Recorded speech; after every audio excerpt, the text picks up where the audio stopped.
नमस्कार दोस्तों, मैं आपका वीज़ा पार्टनर सचिन। आपने भी वीडियो के स्टार्टिंग में ना कुछ ग्लिम्स देखे होंगे जहाँ पे बच्चे सर्टिफिकेट कुछ ले रहे हैं या फिर कह सकते हो डिग्री टाइप कुछ ले रहे हैं, और आपने ग्रुप वीडियो भी देखी होगी जहाँ पे टीचर्स भी बैठे हुए हैं। तो ये जो वीडियो है ये है रशिया की।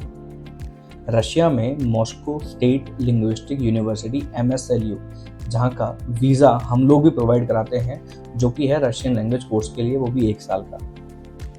अब लोग कहते हैं कि यहाँ से बच्चे स्टडी वीज़ा पे जाते हैं, क्या उनको वहाँ पे सर्टिफिकेशन मिलता होगा? कितना जेन्युइन है, कितना रिलायबल है, कितना ट्रस्टवर्दी है कि हम इस पे ट्रस्ट करें या ना करें? तो इसी टॉपिक पे मैं आज बात करने वाला हूँ, Russia study visa 1 year language course. तो वीडियो की स्टार्टिंग में मैं आपको 2-3 चीज़ें पहले क्लियर कर देता हूँ कि मैं ये वीडियो शूट कर रहा हूँ उन भाइयों के लिए जिनको डाउट है कि भाई रशिया में कैसे होगा, कैसे मैं अप्लाई कर सकता हूँ, कितना मैं कुछ पार्ट टाइम कमा पाऊँगा नहीं कमा पाऊँगा, एयरपोर्ट पे मुझे दिक्कत आएगी कि नहीं आएगी, 1 साल बाद मेरा क्या होगा। तो ये सारे पॉइंट्स मैं इस वीडियो में कवर करने वाला हूँ। सबसे पहले इसका एलिजिबिलिटी क्राइटेरिया क्या है। इसका एलिजिबिलिटी क्राइटेरिया है, अगर आपकी एज 17 साल, 18, 19, 20 या 35 से कम है तो आप इजीली अप्लाई कर सकते हैं। आप 10th पास होने चाहिए, आप अप्लाई कर सकते हैं। इसमें डॉक्यूमेंटेशन की अगर मैं बात करूं तो आपकी 10th की मार्कशीट या 12th की मार्कशीट, आपकी HIV टेस्ट रिपोर्ट जो कि नेगेटिव होनी चाहिए, आपका पासपोर्ट जिसकी मिनिमम वैलिडिटी 18 महीने की होनी चाहिए। सिर्फ यही डॉक्यूमेंट लगते हैं। जब सबमिशन के लिए फाइल जाती हैं तब उसके अंदर आपका एक 80% face value white background 35x45 measurement का आपका एक फ़ोटो भी लगता है, और इनविटेशन लेटर जो कि यूनिवर्सिटी आपको प्रोवाइड करती है। तो अब इसका प्रोसेस कैसे होता है, पूरा बिगनिंग टू एंड में आपको समझाने वाला हूँ। तो से फॉर एग्जांपल आप हमें अपनी फाइल देते हो, आपने अपना पासपोर्ट हमें हैंड ओवर किया, 10th 12th की मार्कशीट हैंड ओवर करी, और हमने आपकी जो फाइल जो है, और HIV टेस्ट ऑफ कोर्स, हमने आपकी फाइल जो है यूनिवर्सिटी में डाल दी फॉर इन्विटेशन लेटर।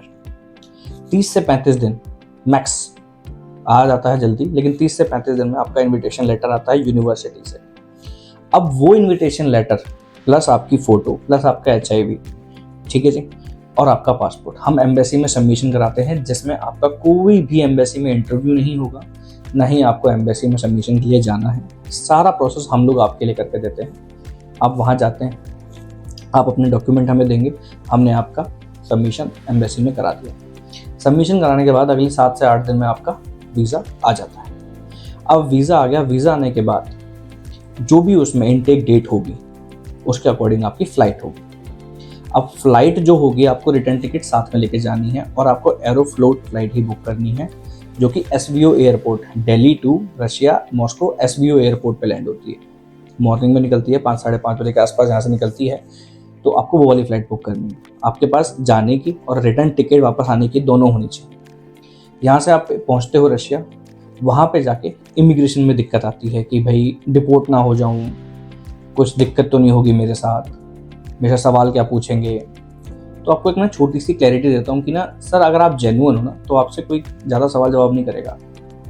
पहली चीज़, जेन्युइन दिखना चाहिए बंदा। वो कैसे दिखेगा? यहाँ से आप फॉर्मल कपड़ों में जाओ, आप लगने चाहिए कि आप स्टूडेंट हो। ऐसा नहीं है कि आप टूरिस्ट प्लेस पर जा रहे हो, आपने फंकी सी टी-शर्ट या शर्ट डाली हुई है, हैट पहनी हुई है, नहीं।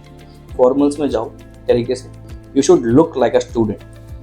अब वहाँ जब पहुँचते हो ना तो आपसे आपका जो फ़ोन है उसके अंदर कोई भी ऐसी सर्च हिस्ट्री नहीं होनी चाहिए कि आगे कैसे निकलना है, इस कंट्री में स्टडी वीज़ा से वर्क परमिट में कैसे कन्वर्ट कर सकते हैं, ऐसी कोई भी चैट हिस्ट्री नहीं होनी चाहिए या फिर सर्च हिस्ट्री नहीं होनी चाहिए आपके फ़ोन में, क्योंकि इमिग्रेशन वालों को अथॉरिटी होती है आपका फ़ोन चेक करने की। अब यहाँ पे आपकी इमिग्रेशन भी क्लियर हो गई। इमिग्रेशन क्लियर होने के बाद अब क्या, आपके लिए रशिया बिल्कुल नया देश है, तो आप परेशान ना हो, उसके लिए आपको एयरपोर्ट पर पिकअप करने के लिए बंदा आएगा। एयरपोर्ट पे जो पिकअप करेगा आपको बंदा, वो आपको लेके जाएगा गवर्नमेंट हॉस्टल। अब गवर्नमेंट हॉस्टल ही क्यों, अपार्टमेंट क्यों नहीं, या फिर कोई फ्लैट्स क्यों नहीं? क्योंकि गवर्नमेंट हॉस्टल से आपको मिलती है रजिस्ट्रेशन यानी कि आप कहाँ रह रहे हो। प्राइवेट हॉस्टल या फिर प्राइवेट अपार्टमेंट से आपको रजिस्ट्रेशन जो मिलती वहाँ से भी है, बट वो रिलायबल कितनी है उस पर यूनिवर्सिटी कभी चेक ही नहीं कर सकती, ना हम लोग चेक कर सकते। तो at the time of visa extension, जो 3 महीने बाद 9 महीने का वीज़ा एक्सटेंड होता है, उस समय अगर आपकी रजिस्ट्रेशन बाय एनी चांस अगर वो गलत निकली या फिर वो फेक निकली तो आपका वीज़ा एक्सटेंड नहीं होगा और फिर आपको प्रॉब्लम आएगी। तो जो बच्चा आपको एयरपोर्ट पर पिकअप करने आता है उसी के अकॉर्डिंग ही जो वो हॉस्टल बताए आप उस हॉस्टल में रुकिए। हॉस्टल में रुकने के बाद आपका जो खर्चा आता है 10 से 15 हज़ार के बीच में आपका 1 महीने का एक बेड का खर्चा आता है। एक रूम होगा या हॉल बोल सकते हो आप, उसके अंदर हो सकता है 4 बेड हो सकता है 6 बेड हो, तो आपको उसके अकॉर्डिंग मैनेज करना होता है। आपको बेड मिलता है, अपना वार्डरोब मिलता है, तो आप वहाँ रहते हो। इसके बाद अगला स्टेप होता है आपका एडमिशन का। आप जाते हो अपना एडमिशन कराने के लिए। अब एडमिशन कराने के लिए जो बच्चा आपको एयरपोर्ट पिकअप करने आता है वही आपको गाइड करेगा कि एडमिशन कब होगा। आपने एडमिशन कराने गए, यूनिवर्सिटी में जाने के बाद आपके कुछ अपफ्रंट खर्चे होते हैं, वो होंगे इंश्योरेंस, बायोमेट्रिक और बुक सेट। ये 3 चीज़ का आपका खर्चा आता है, ऑन एवरेज 15,000 के आसपास का। इसके अलावा जो आपके खर्चे आएंगे, बाहर आपने सिम कार्ड लेना है जिसका 2,500 रुपये के आसपास खर्चा आता है, आपने मेट्रो कार्ड लेना है जिसका महीने का खर्चा 3,000 रुपये का आता है, और आपने बैंक अकाउंट खुलवाना है जिसका खर्चा 2,500 से 3,000 के बीच में आता है। ये खर्चे आपके अपफ्रंट हैं। साथ में आपको बाहर एक मेडिकल और कराना होगा रशिया पहुंचने के बाद जिसका खर्चा 7 से 8,500 के बीच में। ये आपके अपफ्रंट खर्चे हैं वहाँ पहुंचने के बाद। अब क्वेश्चन आता है कि सर इतना खर्चा हो रहा तो हम तो परेशान हो जाएंगे। तो यहाँ पर आपके खर्चे के लिए बताता हूँ कि हम यहाँ पे ना बच्चे को हेल्प करते हैं पार्ट टाइम जॉब में। अब वो पार्ट टाइम जॉब क्या है? पार्ट टाइम जॉब जैसे कि यूनिवर्सिटी में आपको सिर्फ 2 घंटे क्लास लगानी होती है, वो भी हफ्ते में 2 या 3 दिन के लिए। बाकी आप पार्ट टाइम जॉब करते हो जिसकी सैलरी 300 रुपये के अराउंड पर घंटे आपको मिल जाती है वहाँ पे पार्ट टाइम जॉब में। और बच्चे वहाँ पे 8-8, 9-9, 10-10, 12-12 घंटे भी काम करते हैं। तो जॉब हम दिलवाते हैं, हम कोशिश करते हैं कि बच्चा परेशान ना हो, वहाँ जाके अर्न भी करे साथ साथ। तो जो सैलरी रहती है वो 300 रुपये पर घंटे के हिसाब से दिलवाते हैं। और जॉब जो रहती है आइदर कॉल सेंटर भी हो सकता है, अगर आपकी इंग्लिश अच्छी है तो मैं आपके कॉल सेंटर में भी जॉब लगवा सकता हूँ। अगर आपका किचन का अगर आपका एक्सपीरियंस है तो मैं किचन लाइन में भी लगवा सकता हूँ आपकी, जैसे किचन हेल्पर हो गया या फिर सुपरमार्केट में हो गया, रैकमैन हो गए जो रैक में सामान लगाते हैं, ये सब जॉब हो गई। इन जॉब में भी आप 300 रुपये पर घंटे आराम से कमा सकते हैं। अब इसके बाद आता है कि सर 3 महीने बाद वीज़ा एक्सटेंशन हो जाएगा, उसके बाद क्या होगा? 3 महीने बाद वीज़ा एक्सटेंड हो जाता है ना आपका, तो 9 महीने का जब वीज़ा लग के आएगा वो मल्टीपल एंट्री होता है। आप इंडिया में ही वापस आ सकते हो सेम वीज़ा पे, और इंडिया से वापस भी जा सकते हो। आपको सिर्फ फ्लाइट बुक करनी है अपने लिए, तो मल्टीपल एंट्री होता है। इसके बाद एक क्वेश्चन आता है कि सर 1 साल बाद क्या हमें सर्टिफिकेशन मिलेगा कि हमने रशियन लैंग्वेज का कोर्स पूरा किया है?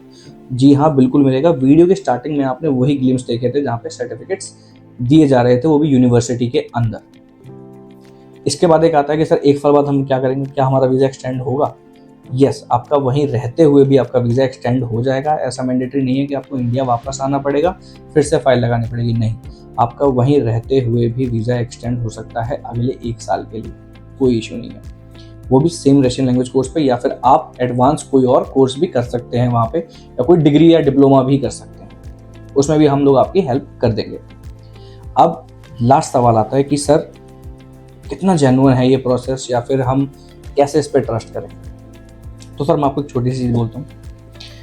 सर ट्रस्ट जो है ना वो आपको करना तब पड़ेगा जब मैं आपको बोलूँगा कि मुझे आपसे पैसे नहीं चाहिए। आपने ठीक सुना, मैं आपसे पैसे तब लूँगा जब आपका वीज़ा आ जाएगा।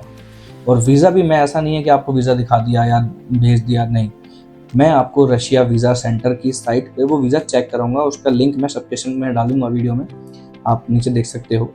डिस्क्रिप्शन में पूरा लिंक होगा जहाँ पे अपना पासपोर्ट नंबर और अपने date of birth as per the passport आप डालेंगे तो आपकी डिटेल्स आएंगी कि हाँ इस दिन एम्बेसी में आपका पासपोर्ट पहुँचा, इस दिन आगे प्रोसेसिंग हुई। पूरे स्टेप्स होंगे, वो उसमें 4-5 स्टेप्स होते हैं, वो 4-5 स्टेप्स आप देख पाएंगे और आपका वीज़ा जेन्युइन है या नहीं वो आप चेक कर पाएंगे। तो इसीलिए पेमेंट आफ्टर वीज़ा रहेगी, मुझे पहले कुछ नहीं चाहिए इसमें, ताकि आप भी सेफ रहो, आप भी सिक्योर फील करो। कि कुछ ऐसे एजेंट आपको मिलेंगे मार्केट में जो 30,000, 40,000, 50,000 रुपये पहले मांग लेंगे कि भाई अभी दे दो और बाद में कुछ हो, नहीं।